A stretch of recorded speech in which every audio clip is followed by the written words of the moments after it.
Hello, everybody, and welcome back to All for United. My name is Brooks. I'm joined here today by Marcus and John. We might have somebody else coming in a little bit.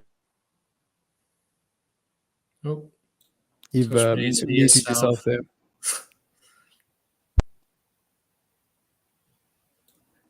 No, I think your actual mic is muted. No, we can't hear you. What a start to the stream! What a start! You should welcome to All for United on this last word to discuss the week, and obviously the brilliant results we've had against West Ham this week. So yeah. Right. Well, thank you guys. There we go. I didn't know my mic always changes. I don't know why. It's never been unplugged, but something on my computer.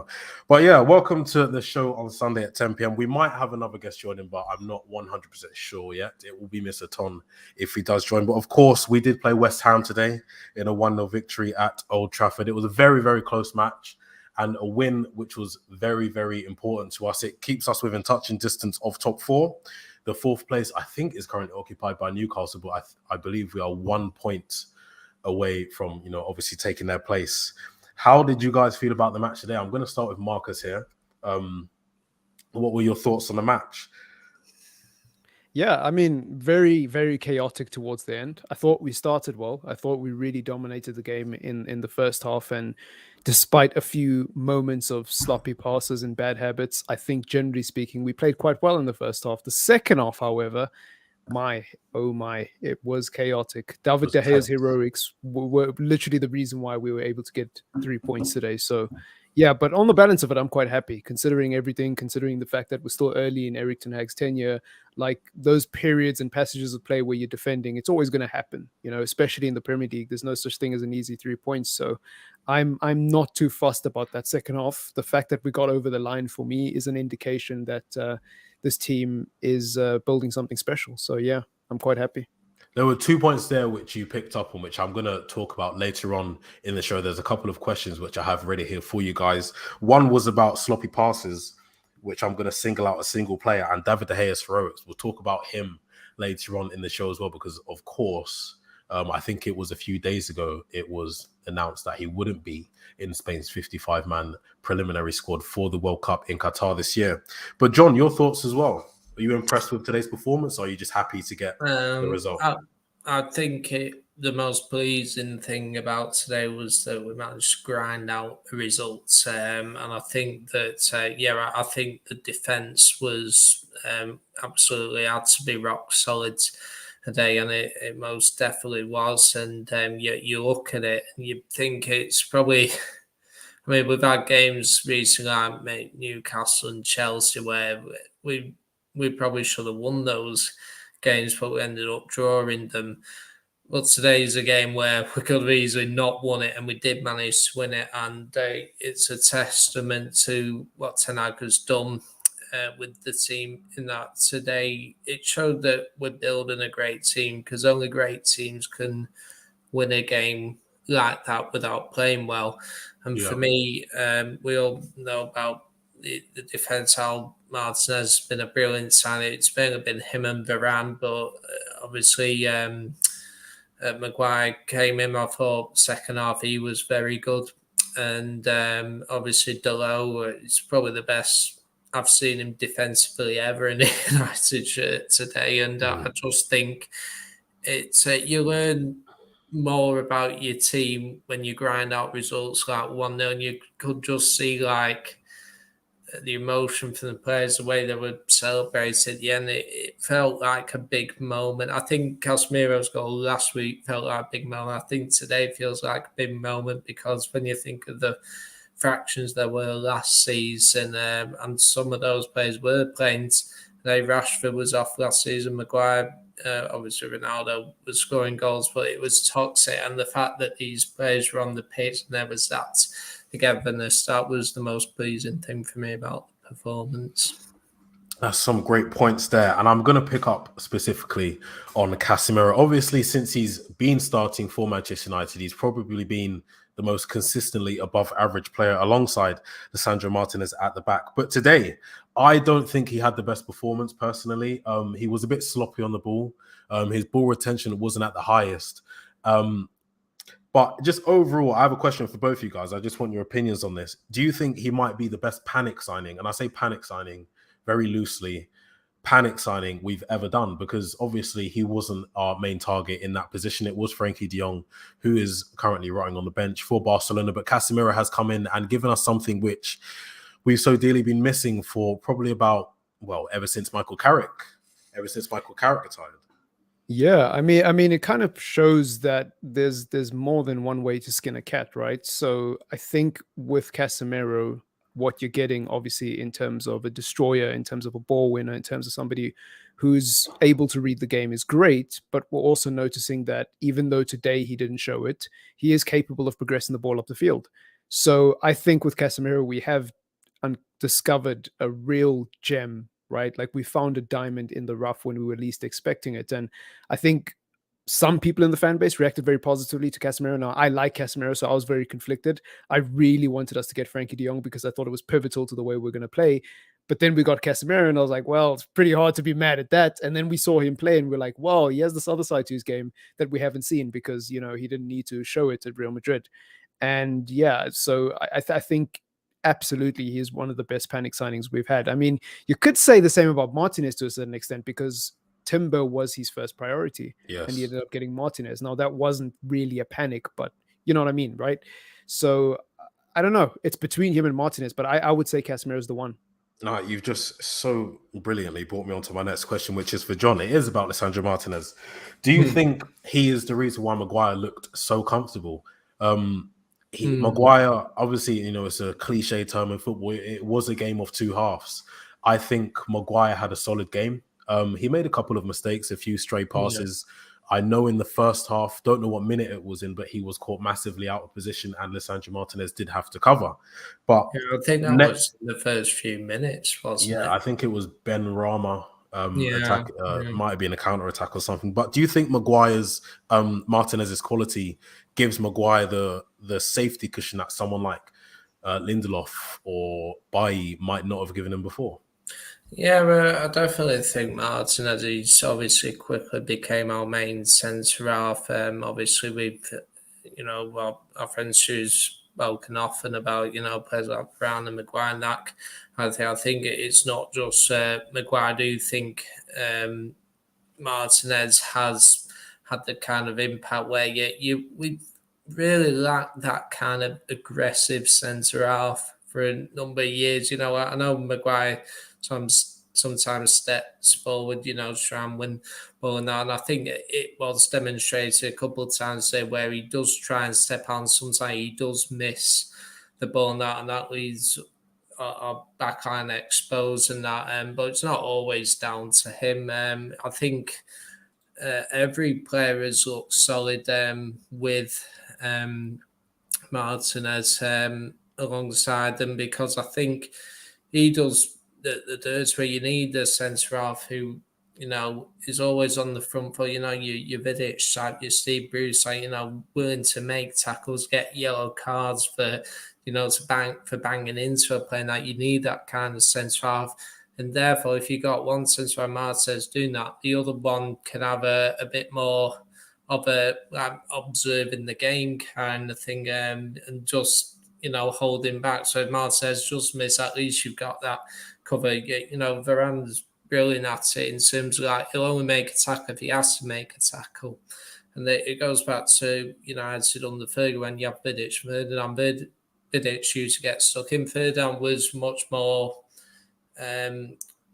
composed, possibly. Yeah, he was certainly better on the ball, and he wasn't necessarily known for his, his barges and, tackling plays. He'd only do it if he had to do it, kind of thing. And I think, yes, it does. It did help Maguire having someone like Martinez alongside him, but credit where it was due. He played well, and you got to recognise that it's not just down to Martinez, it's down to all back Odell was brilliant as well on that side as well, because you've got to remember Maguire's not used to playing on that side. He's used to playing in Martinez's position. So I thought it took him time to adjust to that, but I thought he did well today. But yeah, I think Martinez has just as a whole made us more composed defensively. Yeah, definitely. I think one thing as well, what today's performance showed us, especially the second half, is Maguire's quality. Obviously, his style of play, he's more of an old-fashioned English centre-back. You know, I think he would have been brilliant 30 years ago in the Premier League. But in the second half, we were definitely on the back foot. We weren't able to retain possession as much. West Ham hammered us for, half an hour at least. And Maguire, one specific block from a Jared Bowen shot, which was 100% going to slap the back of the net. I think his back against the wall defending might be a bit underrated. I think today's performance especially showed that he can come in against a certain type of opponent that definitely will have us pinned against the wall and do a good job there. But moving on to somewhere else on the pitch, we have Marcus Rashford up front. He's having a bit of a purple patch right now. He's the player in our team with the most goal contributions this season. I think it might be 6. Even though it's not a lot, he still is up there for Manchester United. But you can see that he's working, or has been working, on his heading ability. Do you think because of this, he might be able to fulfill the central striker position and effectively, stop us or prevent us from going into the market for a new striker, Marcus? It's difficult because on the one hand, I can see the positive developments in Rashford's game so far, right? I think there has been definite improvements. His heading is one clear example, right? Like, he's always been able to get on the end of headers, but I think now he's significantly better at directing them towards the goal. And I'm not just saying that because he scored an excellent header today against Omonia and Sheriff. He had 2 headers that were directed towards the goal. Now, the one against Sheriff went in, and there was another one in that game that didn't go in. He's had a few header attempts in the last few games. And just generally, I think his play has improved. However, I'm still not convinced he can play through the middle long term. Yeah. I think it's very much a situational thing. Again, I know it's a bit of a cliche, but when we're playing against teams who play a high line, like Arsenal did at Old Trafford, Rashford can work up front because his pace in behind is something that is very, very important to us. But I think today, even though he wasn't playing through the middle, I will give credit where credit is due and say that he has improved a lot in terms of his hold-up. He has improved a lot in terms of playing against a low block as well. He's not as one-dimensional as he used to be. The Marcus Rashford under Ollie always used to cut in and try to shoot on his right foot. Now there's a little bit more nuance to his game. He's aware of when Luke Shaw's making the overlap. He's aware of when Christian Eriksen is dropping towards him. He's capable of playing a few 1-2s with people in behind him.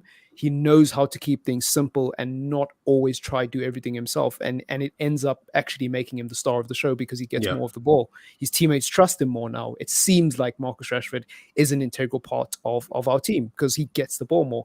Whereas there was a period at Manchester United where it seems like people were almost avoiding passing to him because they knew he was just going to run it into a blind alley. So there's been definite improvements. I'm just not convinced he can be a number 9.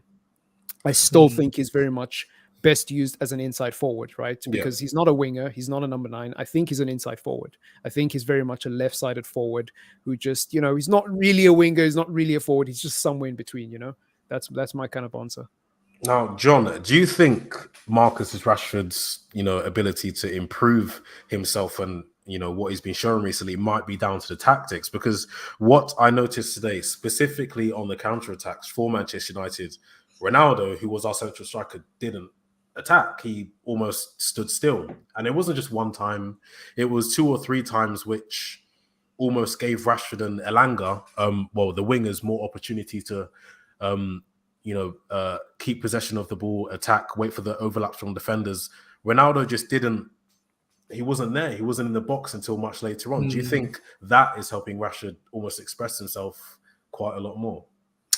Yeah, quite possibly. I think touched by Marcus, but I would agree. I wouldn't necessarily think he can become a number 9. I mean, he's obviously 100 goals there, which is a fantastic achievement. He's done in 318 games, I think. So that's obviously a big achievement. But yes, I thought it was noticeable during the first half. In particular, I think there was on where he held the ball up and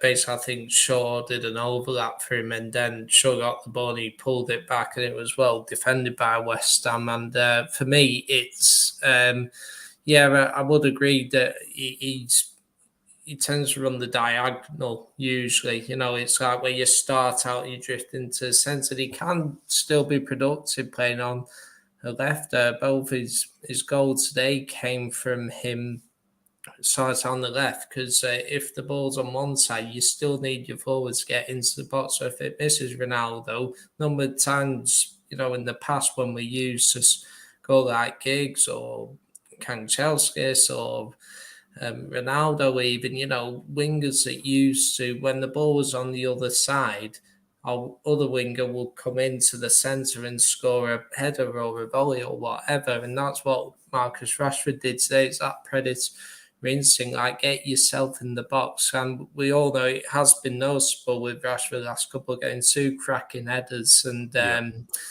for me, that has been coached in to, get in the box more. And we all know Rashford has been guilty in the past when he's gone to the ball, he's closed his eyes. And, you got to be braver than that. And I think he's demonstrated it. And obviously, before the Sheriff game, I think he had 4 games where he had loads of chances in all 4 of those games. He wouldn't put it away, And now all of a sudden he's got 2 headers in 2 games. It really ought to be on at 105 at the moment with some of the chances that. But for me, it is noticeable that our wingers, like you mentioned with Elanga, they make the runs. We know Ronaldo is not going to be able to run around as much as possible. It can be a frustrating thing for me that sometimes he drops back. Well, if he drops back and we have wing play, he's not going to bust a gut into the box. And for me, that's one thing that might need to be addressed if we're going to keep Ronaldo. So, but certainly, with Rashford and our wingers in form, that space that's been vacated, they can exploit that when we get forwards.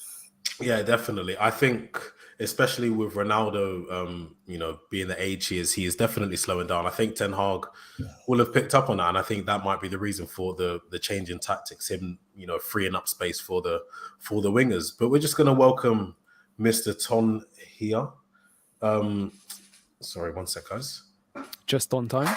Welcome. Yes, just on time. And I have a question for you, Mr. Ton. It is about David De Gea, another player who has been absolutely brilliant for Manchester United over the past, year. He's been left out of Spain's 55-man preliminary squad for the World Cup in Qatar. After his heroics today, that last gasp save from a Declan Rice shot from outside the box, absolutely amazing shot, had me on the edge of my seat. Do you think he deserves to be left out, or do you think we should just be grateful that he isn't going to the World Cup and he could just focus on Manchester United? Fortunately for him, it's come at the wrong time. And in a way, I do feel like, I wouldn't say deserved, but I just feel like Luis Enrique doesn't compromise on his philosophy in the way he wants to play, if that makes sense. Yeah. He's not compromising for nobody. If you can't play, he doesn't see him fits in the way that he wants to play football. Yeah. Which that just happened that I still would have kept him for his experience, and even if he's not the main number one, you want some experienced head in there that can look after the lads coming through, and you'd want some experienced head if just say the backup number one does. But the manager clearly Luis Enrique's got his way in what he sees fit for the national team, and it's a difficult one. Don't get me wrong. I think no one would have. Well, a lot of people that I've talked to and social media, people on YouTube, everyone does say that's an issue that we do need to, in the long term, change. Do you know what I mean? There's rumors out there. Even the manager, sort of long term, that is an issue he wants to change. And I feel like it's a situation with a lot of positions, man. Yes. He made some heroics today, which he's done last season. Before there was some heroic saves, and that's not been understated through his career and his time at United. Some saves that he's had through his time have been nothing but short spectacular. I'll be honest with you, there's been some good moments there, but where we want to move and develop now as a team and move along and be more at the top echelon of teams out there in European football, we do need a bit more. And can he be the guy? There's still loads of question marks, and everyone knows that, man. And that's the thing. But it's just a season, 2 seasons where some of these players are going to have to be here, and there's going to be games where we're going to be praising them and talking about them afterwards because they're still here at the moment. But I think in the long term, there's a lot of players that need to go. But I feel like he should have definitely went to Spain for his experience, especially for the guys coming through, man. It would have been nice to pass that, talk to them and things like that. But like I said, Luis Enrique seems like a very, very, very strong-headed person and doesn't compromise on what he wants to do. And he's sort of alluded to that himself in press conference. That's honestly very good. I can't really expand on that, to be honest. But I have something I can expand on here. David, comment from Jarvis. I have a question for all you guys and the people in the comments down below. But Jarvis says, De Gea brilliant for the last year. That's an overstatement. De Gea is a brilliant shot stopper, but he's got limits, not taking away today's excellent performance. Now, this brings me very swiftly on to reports that Manchester United have been scouting FC Porto keeper Diogo Costa. If you haven't seen much of him in league football, which I doubt a lot of people have, you will have seen his heroics in the Champions League. He's a great penalty stopper, great shot stopper, and he is good with his feet. Would this be, the ideal opportunity to move for someone like Diogo Costa, or because of David De Gea's, excellent shot stopping ability and his ability to just honestly win us a lot of points, would you just keep him on? Would you give him the new contract? And I'll go around the screen. I'll start with Marcus and then work my way around to Mr. Tom, and let us know in the comments down below as well. The thing is, it's kind of tricky because Henderson is coming back after his loan expires, right? And De Gea, I don't know how many years he has left on his contract, but you can't exactly just kick him out the club. Somebody's got to buy him and pay his wages. So this is the thing. Like, from a financial point of view, I don't even know if it's viable, but just for the sake of answering your question, if it's possible at all, you absolutely get a new goalkeeper and try and move both Henderson and De Gea on. The issue is, I don't think there's a world in which you sell either one of them next summer. And even if you sell one of them, the other is still staying. So how do you get the new goalkeeper settled into United and okay with playing second fiddle to De Gea? I just don't think that's viable. So I'm not sure. Now, I do have something for you there on the wages. I think it was retweeted or reposted by MUFC MPB. De Gea would be willing to take a pay cut to stay at Manchester United. So that would be an option he's open to. And I don't know whether that would just be at Manchester United or if he'd be willing to take a pay cut and move somewhere else. But John, what do you think? Would you take in Diogo Costa and get rid of David De Gea? Yeah, I think from what I've seen of Costa, I think he's gonna be a keeper who'll go to a top club within next year or a couple of years. Anyway, I think his distribution, his shot stopping is superb, and I just think that I think United will probably look for a new goalkeeper. Obviously, Laurie Whitwell mentioned about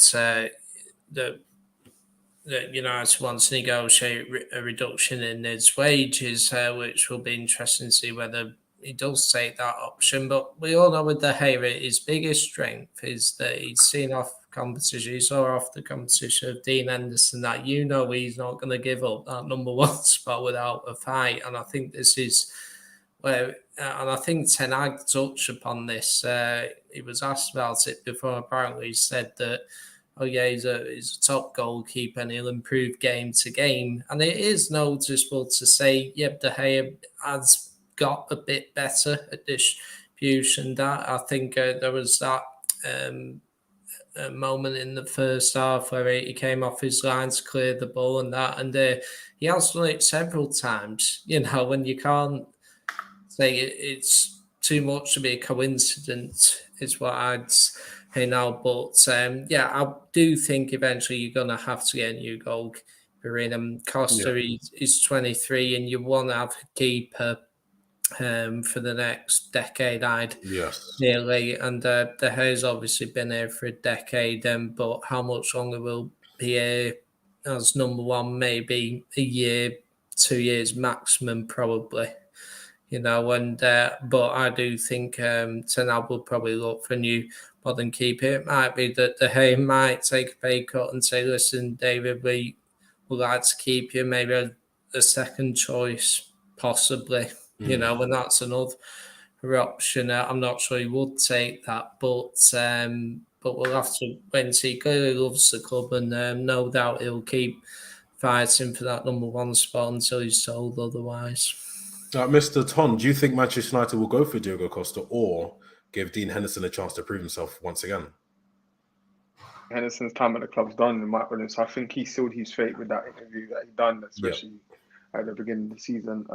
Yeah, man, I think his time's done, especially how this manager sort of operates and, the harmony he likes to do. I feel like if he had some form of future, he wouldn't have went out alone this season, I'll be honest with you. I think he sort of as well himself, sort of the way he spoke, it sounds like he's done with the club as well. Do you know what I mean? I just feel like that bridge is burnt. But as De Gea, I just don't know what's going to happen with that scenario, man. I feel like this manager is very, very smart, and there's probably going to be one or two surprises for us as fans when then he comes to the end of the season and he sits down with one or two players and be like, "I'm sorry, but we're moving on." Do you know what I mean? In a different direction. And I feel like that is a situation that's going to happen with more than one player. I don't think it's just going to be one player. I do think it's going to be one or two players, because then obviously it gives him more maneuverability in the window if he does that as well. Do you know what I mean? So yeah, I do see a scenario like that. Even there's a lot of question marks on a lot of players. I think it's not even just De Gea. So we got De Gea, we got Shaw, we got Fred, we got, I think, Martial and Rashford all coming soon to the end of their contract. You know what I mean? Dalot as well. There's a bunch of them that there's going to be a lot of question marks about, if that makes sense. And how is Dalot going to be if we get another new fullback? Do you get what I'm trying to say? How is he going to be as well? That's another scenario. If we get another fullback now, and he's competing someone, or the manager fancies that other person, there's so much question marks, and I feel like they're not going to get answered to the end of the season. Yeah, I'll be honest with you. Now, I think it's interesting that Diogo Costa, a Portuguese and Portuguese-speaking goalkeeper, has been scouted so much because, of course, we have a lot of Spanish/Portuguese-speaking defenders, and of course, communication is very important in football. We have a goal difference of +1 in the Premier League this year, and I think that's down mainly to the defense rather than the attack. There's a lot of passion. You see Martinez and Dalot scream and shout at each other if they make a block, if they concede a corner. It seems like we've got players who actually enjoy, the art of defending. We haven't had that for a while here.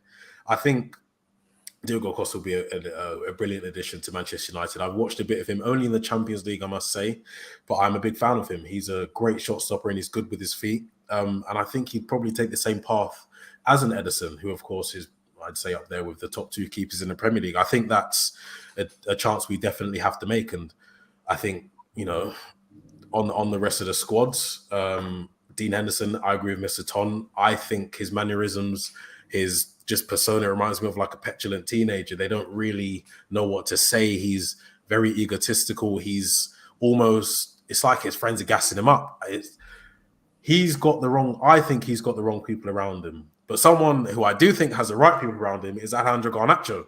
Now, he didn't start today, but he did start on Thursday against Sheriff. Elanga started, I guess, ahead of him, but it was on the right, but he didn't offer much. Do you think, off today's performance, Anthony Elanga deserves to start the Europa League group decider against Real Sociedad? And of course, I'm going to start with Marcus. Nah. He just doesn't offer enough for me. I'm not gonna lie.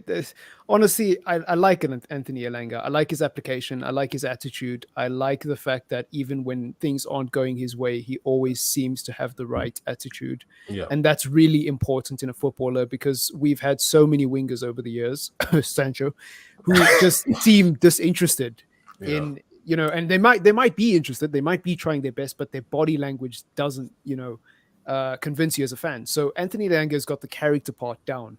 It's just that because he's so young and because he's been thrown in the deep end, I feel like he hasn't been given that opportunity to develop and actually be a young player. Like, we're almost criticizing this kid as if he's meant to be the finished article, and Yeah. we're all forgetting like this guy literally just got thrown into the deep end, and so it should be no surprise that he's struggling. So for me, he should be nowhere near the first team. He should be coming off the bench and being an impact sub. That's just me. I have something to say against that. You say he was thrown in the deep end, but Garnacho, it could have been thrown in the deep end. He's just better. I just don't think Anthony, whether he was thrown in the deep end or was allowed to develop, I just don't think Elanga's genuinely good enough. There was a moment in today's match where he got the ball on the right wing. I want to say Declan Rice was challenging him. I think Zuma came across as well, or one of their other defenders, but he just ran into a blind alley. And I was thinking he's done that so many times before. I don't think he has the maturity as a footballer to play for Manchester United just yet. He might be able to do a job for Leeds. He might be able to do a job for Nottingham Forest, but not at Old Trafford. And I think Garnacho, on the other hand, definitely has the persona. I think he has the right people around him. He idolizes Cristiano Ronaldo, who probably is the model professional in modern day football. I think he has everything going for him, but he just hasn't really been given the opportunity just yet.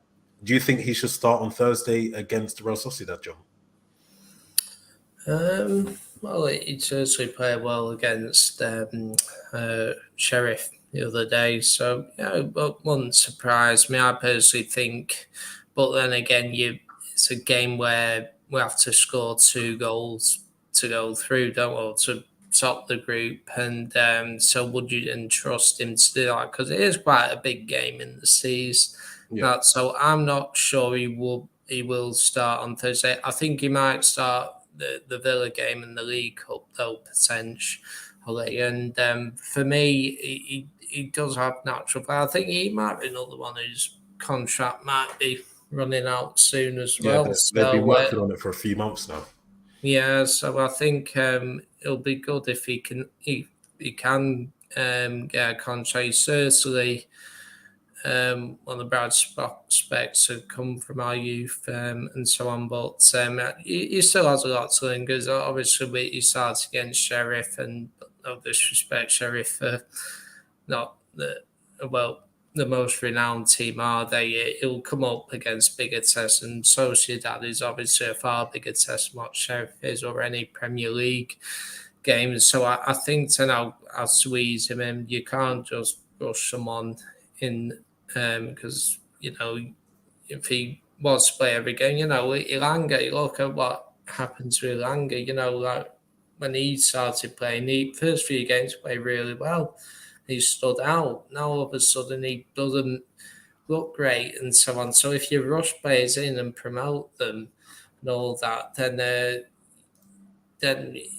they can fall flat on their faces thinking they've made it and all that. And I think you've got to have a manager like Tenag to ease them into it. And for me, I think Garnacho is going to be a bright prospect going forwards, but it doesn't mean say he should play every game. So I don't personally think he will play on Thursday, but I think you might see him in a few games here and there, possibly towards the end of the season, a few sub appearances perhaps. Now, Mr. Tom, John thinks he won't start on Thursday, but do you think he deserves to start? Do you think he's earned his place? So, or Elanga? Alejandro Garnacho. If I wouldn't say he deserves. It's a tricky one right now. I think it's just because no one is like laid their place down, if that makes sense. Currently, obviously Sancho's been dipping in and out, especially since the start of the season of form, and then you got Elanga that ain't pulled up any trees. You can arguably say he's more of a left winger than a right winger. Yeah, but that's what he is. He is more of a left winger than right winger. Garnacho, I feel like this is with me. I don't like to overhype youth products, and I've been like this for a while, even last season, because I've seen so many of them. Adnan Januzaj, Makeda, they've had that. When I don't like. I need to see consistency, because at that age, when you come to the scene, you do normally have that youthful, that just that thing about you, that no fear factor. You have that at youth, so it's like you want to prove and show yourself. So We saw it with Rashford. We saw it with Greenwood. Like I said, there's other names before. I remember Chris Eagles, even another name. There's been loads of. I Do you know what I remember mean? There's been so many I've seen at Man United step Yeah. up, and then for that moment when they get their chance to try to show I'm that guy, but then over the spell of a long term, they're inconsistent. We've not seen Garnacho, let's say, play a season to have a good evaluation of him, because he might play a season and be like, we might be like, this guy's way inconsistent. Do you know what I mean? And that's the thing with me. And one of the big things when I have watched him at youth level is that I've seen a lot of his best work seems to be on the transition. So I need to see other things. I did see some good glimpses the other day though, where with his interplay, I saw some good spells at that. But I feel like it's just we should just let these. Sometimes you plant a seed, let it grow, man. You know what I mean? Just watch it, cherish it, and let it grow instead of. I just see the fan base just get too excited for a minute, man. Just chill, relax, and let it grow, man. That's the perfect way to put it, because I feel exactly the same way. No, but him, like it's you know how United fans are, man. I just feel like sometimes just relax, man. Like you could be screaming for him, and then you get a run of 10 games. You're gonna be like, this guy, he's not doing this, he's not doing that, he can't do this, he can't do this, you know what I mean? But you're just screaming for him, so it's just take it easy, man. Yeah, I completely agree. Agree. You guys, I can't remember who said it, but you did mention Diogo Dalot having a brilliant performance today.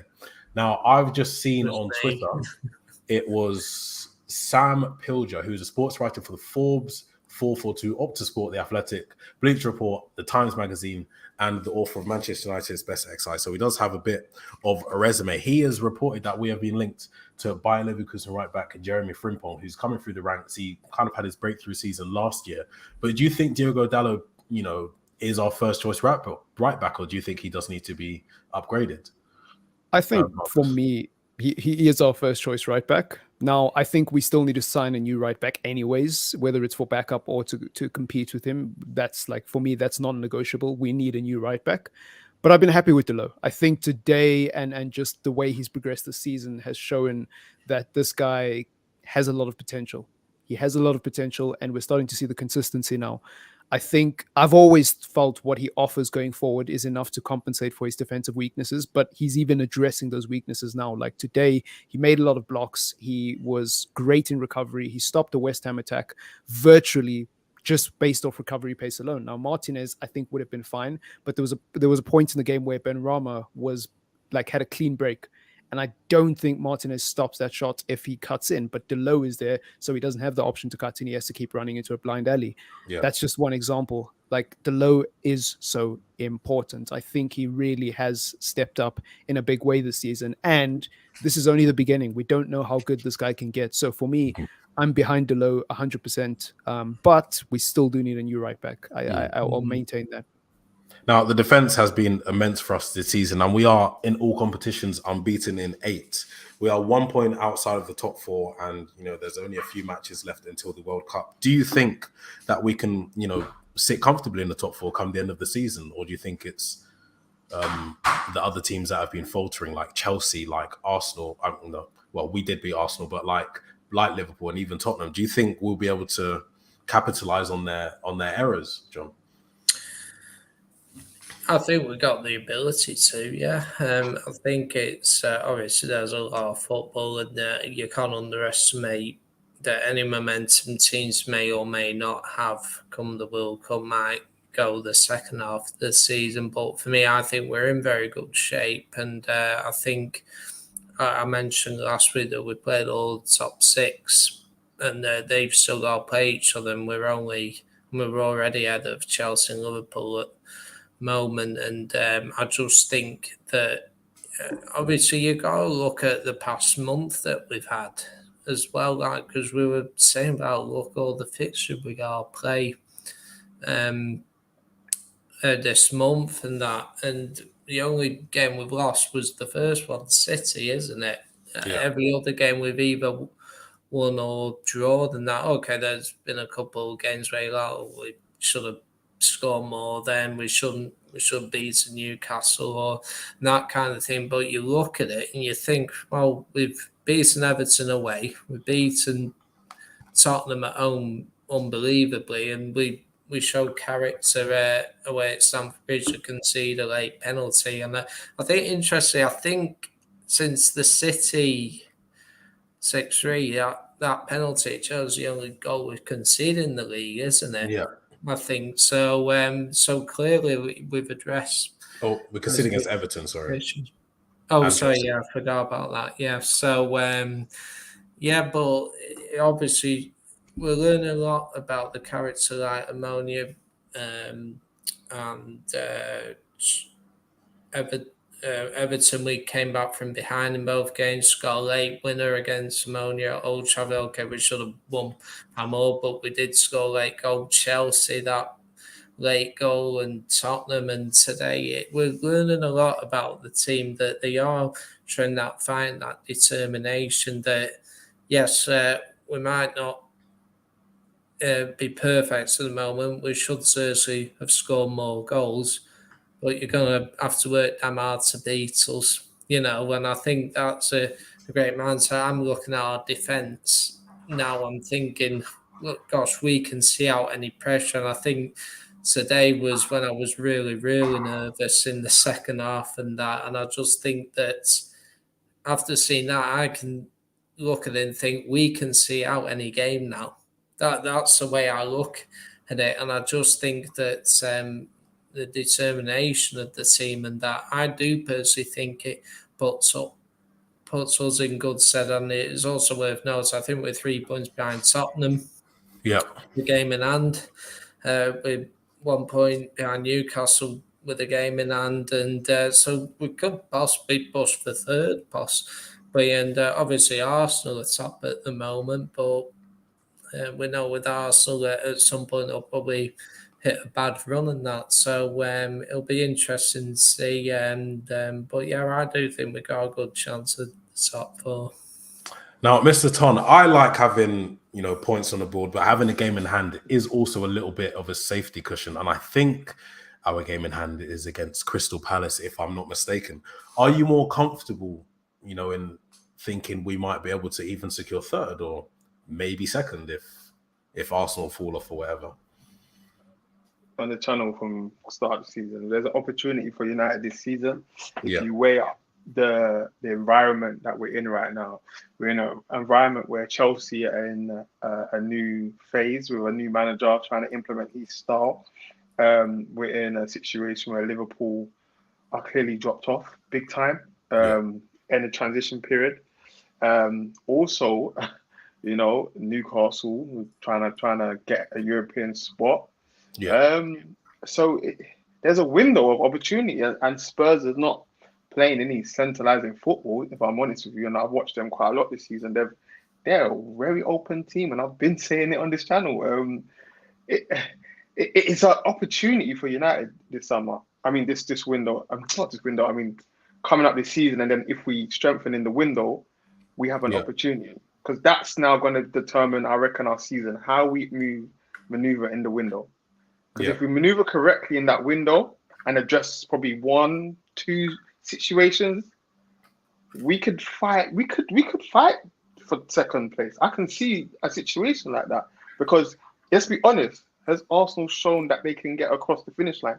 Do you get what I'm trying to say? So there is a big opportunity for us as a club, and especially the form and what we've seen from this manager is that if he does get one situation solved, we could be scary a little bit more. And he's shown us that if he does get 3-4 situations solved, we're really scary now. Do you get what I'm trying to say? So I say that the window definitely, whatever we do in that window, I feel like determines how we're going to finish in the season. If we strengthen 1 or 2 areas, I could see us definitely sneaking in second. If we don't, I see us comfortably getting top 4, if I'm honest. That's just my opinion. But if we strengthen in that window, I can see us being sneaky. I'll be honest with you. That's just my opinion. It's just how the league is looking right now. That's why. No, I definitely agree. I was thinking today, as I think every time I watch Manchester United, if we just get a striker in that can remain fit and score, more often than not, I think we're going to be on to massive things.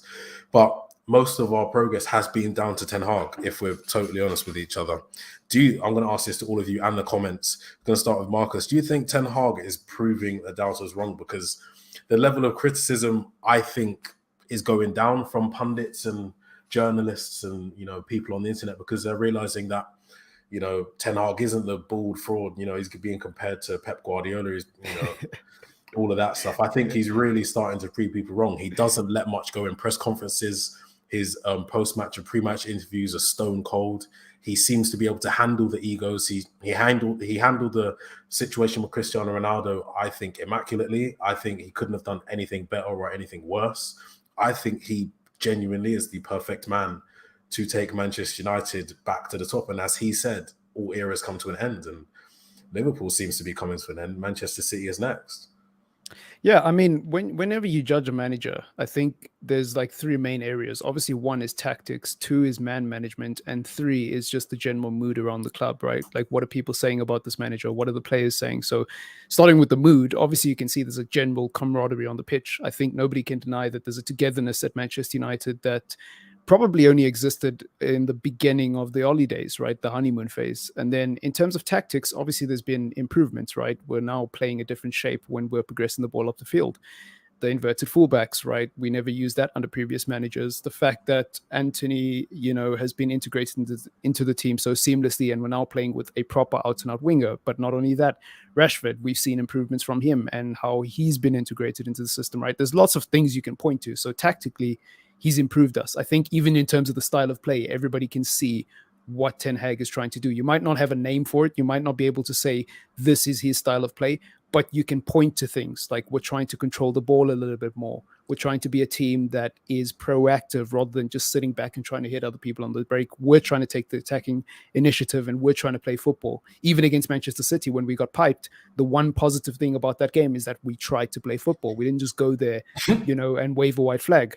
So it's been a lot of improvements. And then obviously, as you pointed out, in terms of man management, his management of the Cristiano Ronaldo situation, excellent. But also Harry Maguire. Why is nobody talking about it? Like, literally taking Maguire out of the spotlight has done wonders for him, because I can't remember when is the last time Maguire made a mistake that led to a goal. He has been faultless since coming back into the team in the Europa League games and this evening. It's exactly what fans were calling for. Now, some people may have been doing it from a place of cynicism and agenda. Yes. It doesn't really matter. The point is, most of us were calling for Harry Maguire to be dropped, not because we hate him, not because we have an agenda, but because it was the right thing to do. It was the obvious thing to do. Like, when a player is going through a difficult spell, you don't just keep playing them and hope for the best, right? No, you pull them out and you give them time out, and then you see what happens when you slowly integrate them back into the team.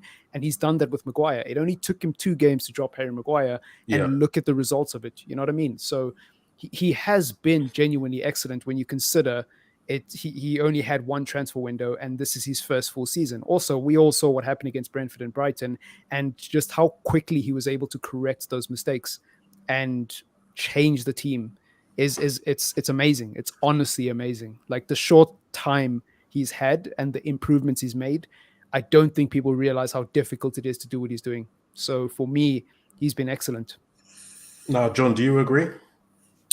Yeah, I do completely agree, and I think it's man management. It's been the thing that has impressed me the most. Just where, like Marcus spoke about Maguire, taking him out of the spotlight. It seems when I'm not sure, but it's today the first game we've won, which Maguire started today. I think it could be. Yeah, actually, because we lost against Sociedad, and I think he started in that game. Yeah, as well. he did, and I don't think he started the game after that. I don't think so, but so how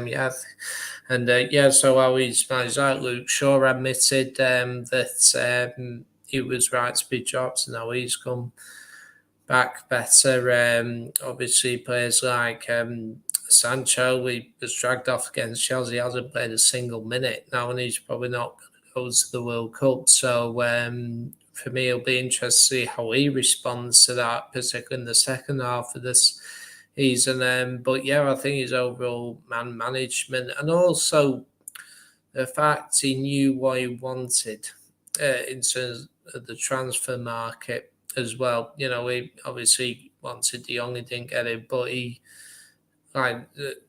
You know, they say some things happen by accident, don't they? He's like, he wanted Tim, he got Martinez, and he knew he'd be perfect. Anthony, another one. Casemiro, how much he strengthened the midfield and that. And I think he's created a culture as well, which going forwards, and we saw it this summer, even though we've had a bad 9 years or whatever, that we managed to attract key players who are champions, you know, with Ajax and Casemiro with Real Madrid, and he's managed to say we're still happy to come to Manchester United, even though they've been struggling for 9 years and they're in the Europa League. And I think he's brought that mentality. I want to play for this club, and if we continue to progress in that, more players will be like, oh, United might be coming back, possibly. I know it's early days, but the signs look good. And for me, and he also doesn't give anything away in press conference, which you touched upon there, that he's just straight down middle of the road batting. And I just think the way he's winning over critics and all that, not just him, you look at how Martinez was treated when and him, he couldn't go because he's 5'9". It's like nobody's talking about that anymore, are they? Yeah. Now, before I get Mr. Ton's thoughts on Erik ten Hag, I just want to remind you guys, if you haven't already, please like and subscribe to All for United, as well as the All for United Women's channel, as they do go live regularly as well. But Mr. Ton, final thoughts for the stream. How are you feeling about Ten Hag? Do you think he's the right man for us? Yeah, those that follow me or have been following me, especially since January, I'm a heavy follower of Ajax and Barcelona, so I sort of knew that he was always the right man. But at the time when I was talking about him, I did mention that I felt like we was going to go for Pochettino. Yeah. I didn't really see the club going for sort of Ten Hag sort of management style, because that means it changes the identity of the club in a way. And like there was a moment today in the first half, I can't remember exactly the minute because I didn't note it down, but so we got the ball. It looked like we had a counter attack, but instead we recycled the ball, right? We did that a lot. And you heard the fans, just jeer a little bit. It's like they wasn't happy. Do you know what I mean? When we did that, because we went backwards. And it's not the first time that's happened. And it's just, I feel like it's an adjusting period now for everybody, not just the fans, the club, people in the club. Because, you know, and it's also adjustment period for some of the pundits, because you had people like Evra when we signed Ralph. Why are we getting someone like Ralph? Are we going to be, you know, Ralph's philosophy now? No, now we're Ten Hag philosophy, brother. Yeah. And I get some of these pundits, they wanted Pochettino and all this. And it's going to be adjusting period for everyone. And that is why some of the pundits might be, you know, say they little things. I even see some comments on Twitter. Someone said the other day, was it 1,000,000 or 1,000 passes? Not for me. Like some people are still not, you know, they're not won over yet because they're seeing all this control now, but lack of conviction when we attack. But that's not really a manager's fault. That's more of a personnel. And there was a comment, I can't remember who it was, someone commented about when we get more sort of forward sort of thinking players. But my thing is, when you get more players that fit the ideology of the manager, it helps. That's what helps more. Intricate players that fit in the manager's image. And that's what other clubs do well at. We saw how Liverpool thrived when they did that. We've seen how City thrive when they've done that. You've seen how teams, especially when they're trying to change the identity of their club, and they do that, you know, you just got to be patient, run the course. And I feel like he's the perfect man for the job with his ideas and his tactics. It's perfect. Do you know what is? Some people might not believe this and they say Pep and whatever. He's actually more close. Ten Hag's more close to LVG than anyone, and people might not know this. But if you listen to the way he speaks about defending with 11 men, everything that he talks, everything is literally reminiscent of what LVG used to say. We defend from the front. Everything, it's all the same. How we try to maneuver the opposition to the other side to try and create space for us to play through. LVG-esque, a lot of it. But it's just LVG came too soon when we was too close to the Ferguson era. I feel like it was just too soon for us as a club. But where we've underachieved for a long time and we've not been successful. We've tried the Jose, we've tried the ex-legend of the club, we've tried David Moyes. So now it's like everyone's ready for something fresh now. And I think people are a bit more patient for it now. and they're ready for that change now. I think it's the perfect time, and he's the perfect manager. The way that he wants to play is very, very modernized in football, and we have to hold our hands up here, and we've got a good one here, man. Barcelona was looking at this manager. Pep said it himself at the end of last season. Ten Hag would be the perfect manager to replace me. Yeah, that's what Pep said with his own mouth in a press conference. That tells you what we've done here. So we're lucky. You know what I mean? We just need to back him, man. I'll be honest with you. We need to back him. We are very lucky. And I do agree with you. It's not Ten Hag's fault that we're not finding the back of the net. It's not Ten Hag's fault that Ronaldo isn't, hitting the target, that Rashford is not hitting the target, etc., etc. I think it will come with time. And I'm patient. I'm patient enough because there is a clear vision and you can see the direction that we're heading. But guys, if you do have any more questions, do comment down below as soon as possible. Or if you do think of something after the stream ends, feel free. Don't be afraid to hit us up on Twitter. Where can these guys find you, Marcus? You can find me on YouTube. I upload every day. And you can find me on Twitter, talking a lot of nonsense. So follow me there as well. And nowhere else really. John? You can find me at John_Kermo2. I'm also regular appearer on the women's channel as well. We did a watch long today. United women beat Everton 3-0 and we're top of the league on goal. Nice. It's 5 wins out of 5. We've got a big test against Chelsea next week, but so far so good in the league. And can I just quickly say that obviously I'm replacing Stu tonight, and obviously he'll shout out Breast Cancer Awareness Month as well as this month. Yep. So huge support if you wish to contribute to like Macmillan or someone. I think it's important that we shout that out. Definitely. And Mr. Ton? Yeah, catch me at Twitter, Mr._CO Ton. I'm normally on Spaces. Ain't been on Spaces as much. It's been busy, but I'm usually on Spaces or on the channel. And if you want to, keep up to date with some transfer news, hear me on Spaces because I normally get news quite accurate. You know what I mean? I was bang on about a majority of Ten Hag signings. You know what I mean? Bang on before the head of the curve. So you know what I mean? You want to DM me? We'll talk about football. That's just how I am, man. Catch me.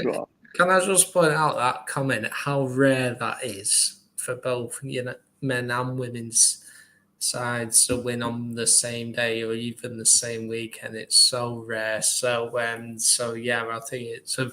it's a night to celebrate that both teams did us proud today. Definitely. And you can find me on Twitter. If for whatever reason you might have this on mute and you didn't hear, all of our Twitters are in the little text boxes right below our wonderful faces. Mine is Anton Brooks AMB. I just kind of tweet about football. I don't really tweet about much else, to be honest, but feel free to follow if you do want. As I said, if you have any more questions, feel free to hit up us on Twitter or All for United. I think the @ is at All for United. Let me just double check that. It is at All for United. Let me just type that in the comments. There's a women's account as well. I think it's I actually don't know what that WFC. Is. And then it's WFC. Yeah. All for United. I'm trying to type so fast right here. WFC. Yeah. Let's see if that goes up. But yes, guys, it is now the end of the stream. It has been myself, Marcus, John, and Mr. Tom here on a Sunday night with the last words, covering the Manchester United 1-0 victory over West Ham in the Premier League. I've had a good time. Thank you guys for coming on, and thank you all of you. Okay. Thanks all of you guys for watching as well, and I will see you next time with everybody else. Thank you very much. Goodbye.